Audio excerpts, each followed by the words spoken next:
My name's Rafael, you're watching Rock and Roll Garage, and today I'm going to show you 6 bands from the 60s that Ozzy Osbourne loves. But first, please subscribe to the channel, like the video, and leave a comment. Well, back in 2019, in an interview with GQ magazine, he talked about the 60s and how much that kind of music influenced him to become a musician. And he mentioned some of those bands, and today I'm going to show you which are those groups, and also his connection with some of these bands and what he said about them over the decades. The first one, of course, the Beatles, his favorite band of all time, the band that that really inspired him to become a musician, and you're gonna see how much it inspired him. And he praised, obviously, over the decades, the band, and he recalled that the turning point of his life to become a rock star, to become a musician, was when he first heard She Loves You. He was walking with a transistor radio when the song came in the radio, and it was like a turning point in his life. Everything clicked, and he said, this is what I want to do. And this is what he said in the documentary, The 9 Lives of Ozzy Osbourne, that we transcribed. And he said, nothing really happened to me in my life until the Beatles happened. Then it was like someone had turned the world into me. They've played She Loves You on the radio, and I remember thinking, fucking hell, this is incredible. From that moment, after I heard She Loves You, I knew I wanted to be a rock star for the rest of my life. So that gives you a notion of how much the Beatles influenced him, right? And he even used to fantasize about his sister marrying Paul McCartney so he could meet him. For example, he told this story many times over the years. And he had the chance to kind of pay tribute to the band because he covered some of their songs, some of John Lennon's solo career songs as well. On his, for example, on his 2005 album covers album called Undercover, he covered In My Life by the Beatles, and also 2 John Lennon songs, which were Woman and Working Class Hero. 5 years later, in 2010, he covered the John Lennon song How. And he had the opportunity to meet Paul McCartney, for example, multiple times, but didn't have the chance to meet John Lennon before his death, obviously. So at least he had the chance to meet Paul McCartney. I'm not sure if he had the chance to talk with Ringo, but it's possible, right? I mean, if he met Paul McCartney, it's quite possible he had the chance to meet Ringo, but I never read or heard him saying about any kind of meeting he had with Ringo. If you know that, please let us know in the comments. The second band, excuse me, the second band that he mentioned was Dave Clark 5, which curiously is a band that he said he would have liked to have been a member of.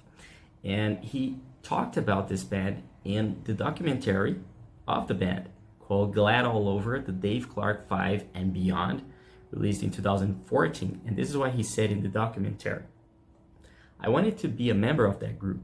Even the drummer looked sexy, you know? Dave Clark was ahead of anyone else. I wanted to be a member of the Dave Clark 5. I remember being at school, dance, and Glad All Over came on, and it sent chills in my spine. People don't realize how big they were. They were absolutely huge. It's well known, I'm a huge fan of the Beatles, but I also was a big fan of Dave Clark 5 for the heaviness and the drums. They made drumming look sexy. Dave Clark, he wrote, he managed, he produced. This fucking guy. So this is what he said about Dave Clark, and he really did all of it. Many people praised him for that. And the group was formed in 1958 in Tottenham, London, England. It was active until 1970 when, coincidentally, Black Sabbath released their groundbreaking self-titled debut album. And the 60s group is best known for songs like Beats and Pieces, Catch Us If You Can, Do You Love Me, and Glad All Over. And curiously, many other famous artists said the Dave Clark 5 were a huge influence. For example, Eddie Van Halen, Freddie Mercury, the actor Tom Hanks likes them too, Gene Simmons, and Bruce Springsteen. The third band that we're going to talk about that Ozzy likes, band from the 60s, the Rolling Stones. Certainly the second most important British band of all time, I would say. And I'm saying this as a music analyst, let's say, as a journalist who writes about rock and roll, because Black Sabbath is my favorite band, but I know the Beatles and the Rolling Stones had far more impact than Black Sabbath had. And I'm not saying Black Sabbath didn't have a lot of impact, but they had, but in metal and heavier music. But the Rolling Stones and the Beatles were, in all the music created in the world. And he had the chance also to pay tribute to the Rolling Stones on his 2005 covers album, Undercover. He really did a very, very nice version of Sympathy for the Devil. If you haven't heard, it's a really, really good version, in my opinion, far better than the Guns N' Roses cover, for example. And he starts the song saying that there can only be one devil, so one of us must go. And it's really cool. That track had like really a super group. Jerry Cantrell from Alice in Chains played the guitar. Chris Wise asked the Cult and Ace Frehley play the bass. Mike Bordin, the drummer for Faith No More, but ex-Ozzy drummer, played the drums. And Robert Randolph played the pedal steel. And he had the chance to pay the tribute to the Rolling Stones. We move to the next band, which are the Tremeloes. Like the other groups mentioned, they were also part of the so-called British invasion in the 60s. They curiously also had success with Do You Love Me, the same song released that was also a hit with the Dave Clark 5.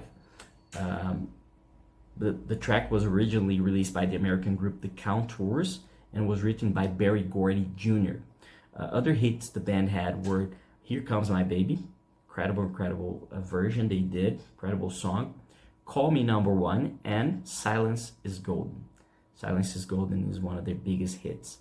The band was formed in Dagenham, England in 1958, and the final show with their name was in 2016 after the drummer Dave Munden retired because of a knee injury and a respiratory illness.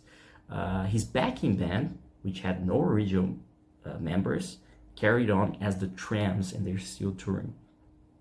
And you can see that some of these bands were formed in the 50s, but obviously they became famous in the 60s.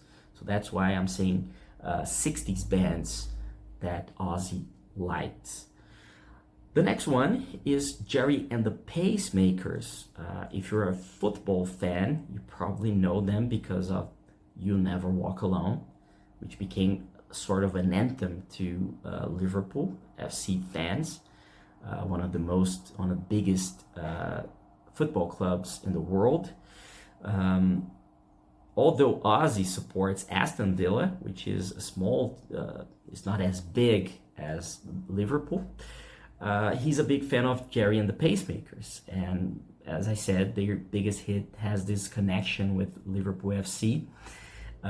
It was originally a show tune by Richard Rodgers and Oscar Hammerstein II. However, when he covered the song later on, it became a song that Liverpool fans sings every match, practically since it became a number one hit back in 1963 in Australia, Ireland, New Zealand, and United Kingdom. And even Elvis covered this song a few years later. If you haven't heard Elvis' version, it's interesting, but I prefer Jerry and the Pacemakers for sure.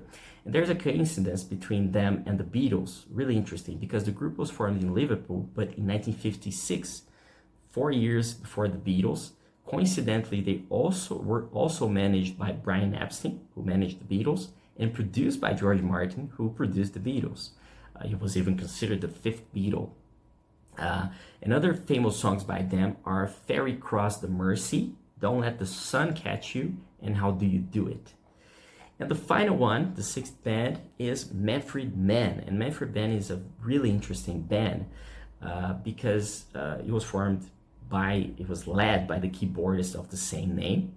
It was formed in London back in 1962. They were active until 1969, but had many spin-offs, like Manfred Mann's Earth Band, which also became a very famous band.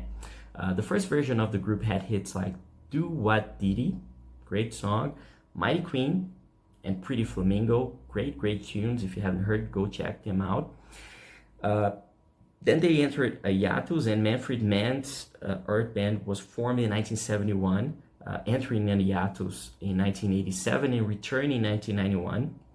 And they active to this day. And they had many other successful songs like For You, Dave Is on the Road Again, and Blinded by the Light, which was actually written by Bruce Springsteen, released on his first album, Greetings from Asbury Park in 1973. But 3 years later, Manfred Mann's Earth Band covered the band and made a really good version of it. And it became a really big, huge hit for them, and obviously for Bruce Springsteen, who gained money from it and became a #1 hit on the Billboard Hot 100 charts at the time. So these are the 6 bands from the 60s that Ozzy loves. Of course, there are many other bands that he loves, but these are the ones he said in the interview with GQ Magazine, and then we selected some of the things he said about them over the years. I hope you liked the video. If you want to read more, go to the description, visit the article we wrote about it. Visit rockandrollgarage.com to see many other interesting stuff about classic rock, hard rock, and heavy metal. And let's talk about it. Please tell me what you think about these bands, if you like them or not. Like the video, subscribe. Thank you for watching, and I'll see you later.